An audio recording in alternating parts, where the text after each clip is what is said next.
9 മാസത്തെ ഉത്കണ്ഠയ്ക്കും കാത്തിരിപ്പിനും അവസാനമാകുന്നു. രാജ്യാന്തര ബഹിരാകാശ നിലയത്തിൽ കുടുങ്ങിക്കിടക്കുന്ന നാസയുടെ സുനിത വില്യംസിനെയും ബുച്ച് വിൽമോറിനെയും ഭൂമിയിലെത്തിക്കാനുള്ള ദൌത്യത്തിൽ ഒരു ശ്രമം കൂടി വിജയിച്ചു. ക്രൂ ഡ്രാഗൺ പേടകത്തിന്റെ ഡോക്കിംഗ് വിജയകരമായി നടന്നു. കണക്കുകൂട്ടലുകളെല്ലാം ശരിയായാൽ സുനിതയും ബുച്ചും 19-ന് തിരിച്ചെത്തും.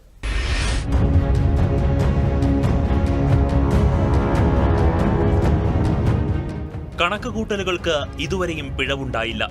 അന്താരാഷ്ട്ര ബഹിരാകാശ നിലയത്തിൽ കുടുങ്ങിയ ഇന്ത്യൻ വംശജയായ സുനിത വില്യംസിനെയും സഹയാത്രികനായ ബുച്ച് വിൽമോറിനെയും ഭൂമിയിലെത്തിക്കാനുള്ള ദൌത്യത്തിൽ ഒരു പടി കൂടി മുന്നോട്ട്. സ്പേസ് എക്സ് ക്രൂ 10 ദൌത്യത്തിലെ ക്രൂ അംഗങ്ങളായ 4 പേരും അന്താരാഷ്ട്ര ബഹിരാകാശ നിലയത്തിലെത്തി. ഇന്ത്യൻ സമയം രാവിലെ 9:30 ക്രൂ ഡ്രാഗൺ പേടകത്തിന്റെ ഡോക്കിംഗ് നടന്നു. ക്രൂ ഡ്രാഗണെ ബഹിരാകാശ നിലയവുമായി ഘടിപ്പിക്കുന്നതാണ് ഡോക്കിംഗ് പ്രക്രിയ. ഡോക്കിംഗിന് ശേഷം ഇന്ത്യൻ സമയം രാവിലെ 11 ഹാച്ചിംഗ് പൂർത്തിയാക്കി. ക്രൂ 10 ദൌത്യ സംഘം ഹാച്ച് തുറന്ന് ബഹിരാകാശ നിലയത്തിലെ ക്രൂ 9 ദൌത്യ സംഘത്തിനോടൊപ്പം ചേർന്നു. ക്രൂ 10 എത്തിയതോടെ ബഹിരാകാശ നിലയത്തിലെ യാത്രികരുടെ എണ്ണം ഇപ്പോൾ 11 ദൌത്യസംഘം സുനിതയെയും ബുച്ചിനെയും ഭൂമിയിലെത്തിക്കാനുള്ള ശ്രമങ്ങൾ ആരംഭിച്ചു. 10 ദിവസത്തെ ദൌത്യത്തിനായാണ് 2024 ജൂൺ 5-ന് സുനിതയും വിൽമോറും ബോയിംഗ് കമ്പനിയുടെ സ്റ്റാർലൈനർ പേടകത്തിൽ അന്താരാഷ്ട്ര ബഹിരാകാശ നിലയത്തിലെത്തിയത്.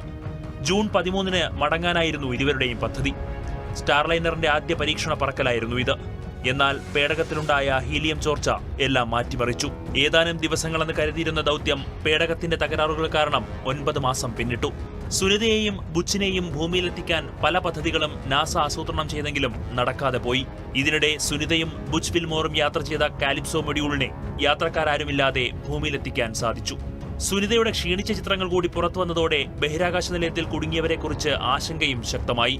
ഒടുവിൽ മാസങ്ങളുടെ അനിശ്ചിതത്വത്തിനൊടുവിൽ നാസയും ഇലോൺ മസ്കിന്റെ സ്പേസ് എക്സും ചേർന്ന് ക്രൂ 10 ദൌത്യ സംഘത്തെ വിജയകരമായി വിക്ഷേപിച്ചു. ഇന്ത്യൻ സമയം ശനിയാഴ്ച പുലർച്ചെ 4:30-ന് നാസയുടെ ഫ്ലോറിഡ കെനഡി സ്പേസ് സെന്ററിലെ 39A വിക്ഷേപണത്തറയിൽ നിന്ന് സ്പേസ് എക്സ് ഫാൽക്കൺ 9 റോക്കറ്റ് കുതിച്ചുയർന്നു. നാസയുടെ ബഹിരാകാശ സഞ്ചാരികളായ ആൻ മക്ലെയിൻ, നിക്കോളെ അയേഴ്സ്, ജപ്പാന്റെ ടകുയു ഒനിഷി, റഷ്യയുടെ കിരിൽ പെസ്കോവ് എന്നിവരാണ് ദൌത്യത്തിന്റെ ഭാഗമായി അന്താരാഷ്ട്ര ബഹിരാകാശ നിലയത്തിലെത്തിയത്. നേരത്തെ 2 തവണ മാറ്റിവെച്ച വിക്ഷേപണമാണ് നാസ ഇപ്പോൾ വിജയകരമായി പൂർത്തിയാക്കിയിരിക്കുന്നത്. മാർച്ച് 26-ന് ക്രൂ 10 വിക്ഷേപിക്കുമെന്നായിരുന്നു നേരത്തെ പ്രഖ്യാപിച്ചിരുന്നത്. എന്നാൽ US പ്രസിഡന്റ് ഡൊണാൾഡ് ട്രംപിന്റെയും സ്പേസ് എക്സ് CEO എലോൺ മസ്കിന്റെയും നിർദ്ദേശത്തെ തുടർന്ന് ദൌത്യം നേരത്തെയാക്കി. മാർച്ച് 13-ന് 2 തവണ വിക്ഷേപണത്തിന് ശ്രമിച്ചെങ്കിലും അവസാന നിമിഷത്തെ സാങ്കേതിക തകരാറുകൾ മൂലം മാറ്റിവെക്കുകയായിരുന്നു. അമേരിക്കയുടെ നിക് ഹേഗ്, റഷ്യയുടെ അലക്സാണ്ടർ ഗോർബനോവ് എന്നിവർക്കൊപ്പം മാർച്ച് 19-ന് സുനിതയും ബുച്ച് വിൽമോറും ഭൂമിയിലേക്ക് മടങ്ങും. സുനിത വില്യംസും ബുച്ച് വിൽമോറും ഭൂമിയിൽ കാൽകുത്തുന്നത് കാണാൻ കാത്തിരിക്കുകയാണ് ശാസ്ത്രലോകം.